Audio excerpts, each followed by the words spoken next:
Mis queridos alumnos, seguidores, estudiosos de mi taller de filosofía, introducción. Hoy nos toca grabar y enviarles el video con la lección 0039. Y este es un tema un tanto circunstancial, un poquito fuera aparentemente de nuestro programa general, pero que viene en reforzamiento del tema anterior de las condiciones para filosofar y viene también muy en consonancia con las discusiones que ha habido en los grupos acerca de la evolución y de si hay varias especies humanas o solo una, etcétera. Así que entonces, para enriquecer los temas que hemos venido viendo en general, más los temas que hemos venido viendo en especial en el taller de filosofía, comencemos nuestra lección 0039 afirmando que una de las grandes supersticiones de nuestro tiempo es la de la superioridad falsa del conocimiento científico sobre toda otra forma de conocimiento.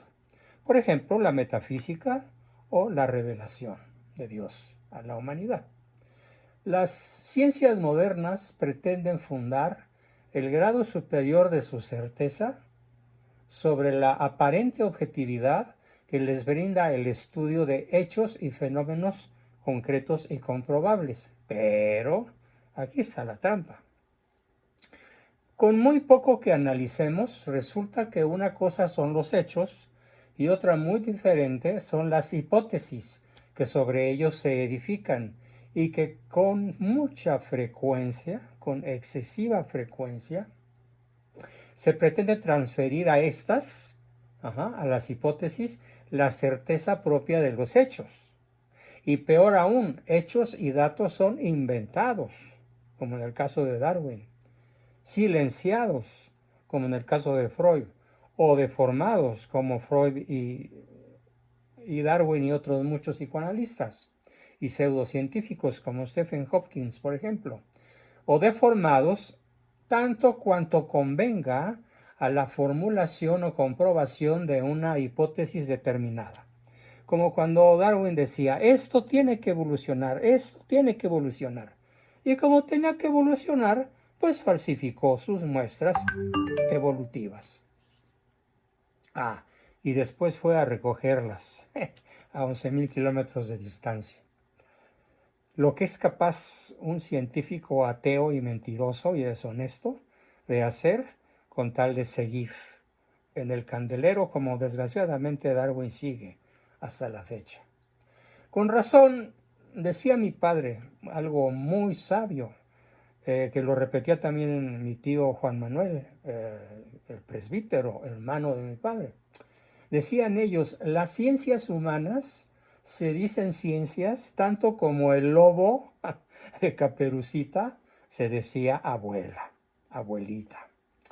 ¿Por qué? Porque a menudo suele suceder que se abusa de la palabra ciencia en favor de una ideología, y no es lo mismo.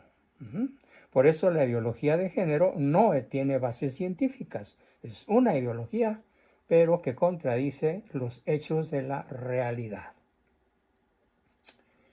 No creo, por lo tanto, y invito a todos mis alumnos, no creo que las ciencias humanas sean triunfantes, solitas ellas, las que tienen como objetivo hacer científica la ideología. Pues ¿cómo? ¿Sí? Como lo denuncia un famoso filósofo alemán, Louis Pauwels, en su libro El Manifiesto en la Noche.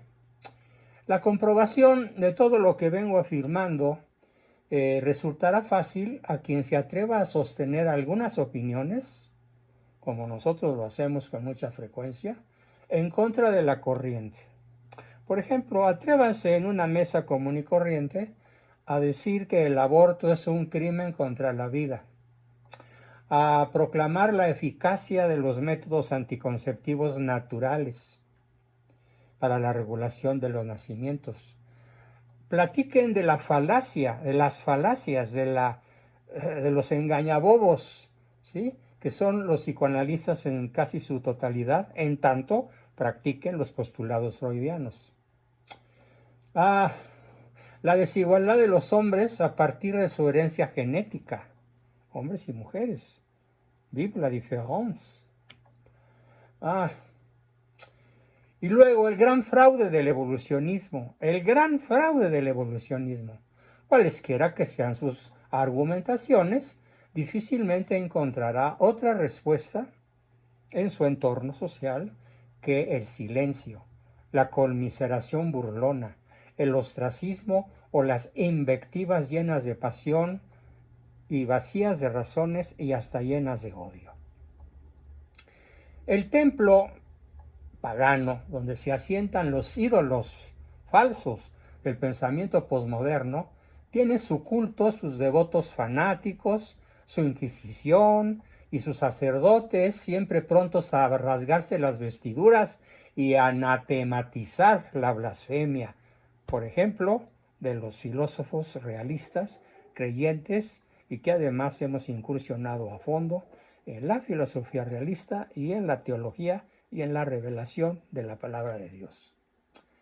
La hipótesis evolucionista, y ahora se va a entender con mayor razón el por qué estamos desarrollando este tema en esta lección, la hipótesis evolucionista ocupa en este templo pagano un lugar de honor. Nunca comprobada la hipótesis evolucionista, jamás ha sido comprobada. Está jalonada su historia por fraudes escandalosos, por supuesto no solo de Darwin, abandonada ya por muchos de sus sostenedores y corifeos, refutada a conciencia por autores de innegable seriedad. Sin embargo, la hipótesis evolucionista permanece inconmovible en los libros de la ciencia oficial, en las enciclopedias, en los manuales escolares de nuestros niños de primaria y secundaria y más, y en el bagaje cultural paupérrimo del hombre televidente, del hombre mirón, del Homo videns. Y es que el evolucionismo en realidad no es una ciencia, sino una fe.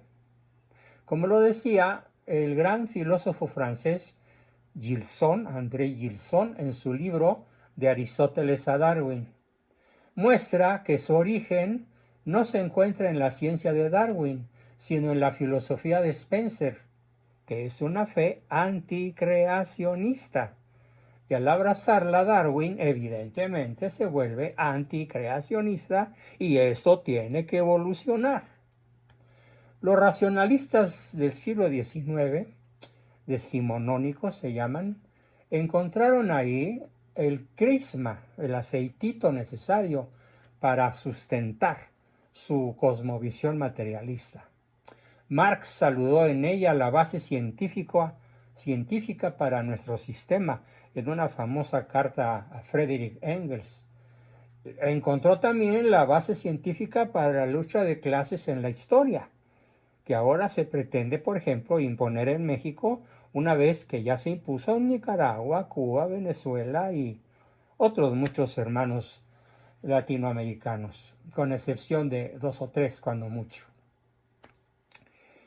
Esta fe en el evolucionismo, esta fe en Darwin, en Freud y similares, es una fe en el progreso humano indefinido, con todas las variantes filosóficas de un pensamiento posmoderno sin bases racionales, sin bases ontológicas, sin bases filosóficas y muchísimo menos sin acudir a esa maravillosa fuente de conocimiento profundo, místico, superior, que es la palabra de Dios, la revelación. Y entonces los psicólogos, pseudocientíficos, psicoanalistas, charlatanes, coinciden en la historia del cosmos como un devenir incesante hacia lo alto. ¡Uy! ¿No? Es como Teilhard y Chardin. Y han adoptado también como necesaria y como científica su base, a la cual le añaden el término de científica, exactamente como el lobo se atribuye el atributo de mamita abuelita. Todas las corrientes del utopismo, empeñadas en la construcción de un paraíso en la tierra, a través del progreso de la ciencia, de la dialéctica revolucionaria y de la cosmogénesis o visión del cosmos, convergentes según ellos. Sí, porque convergen el paraíso en la tierra, el progreso de la ciencia, la dialéctica revolucionaria, las cosmogénesis convergentes, necesitan del evolucionismo ateo, anticreacionista, como de un elemento esencial para su concepción del universo. Son estas las razones por las que el mito permanece en pie, impermeable a todas las críticas y refutaciones. Pero las mismas razones son las que hacen necesaria y meritoria esta labor desmitificadora, que entre nosotros, bajo la dirección que ustedes honrosamente me han concedido, estamos buscando romper paradigmas, entrar a la realidad, a la hermosa realidad, para volvernos profundos conocedores de ella, de la realidad, enriqueciéndonos con una amplísima documentación, porque estaremos viendo numerosas monografías sobre diferentes facetas del evolucionismo, del creacionismo, de las universidades más afamadas del planeta en uno y en otro sentido, para que podamos realmente superar esa tremenda confusión causada por incluso programas como Érase una vez su nombre, donde los lugares comunes chafas del evolucionismo anticreacionista son ofrecidos como verdad indiscutida, en un lenguaje y en unas imágenes dirigidos a los niños en edad escolar, para corromperlos, para volverlos manipulables, para volverlos seguidores de los mitos socioculturales, políticos, religiosos que hoy tienen a nuestro querido México al borde del abismo. Bien, esta fue nuestra lección 0039, un poquito más corta que las demás, con el ánimo de que se animen a hacerla muy pronto. Gracias.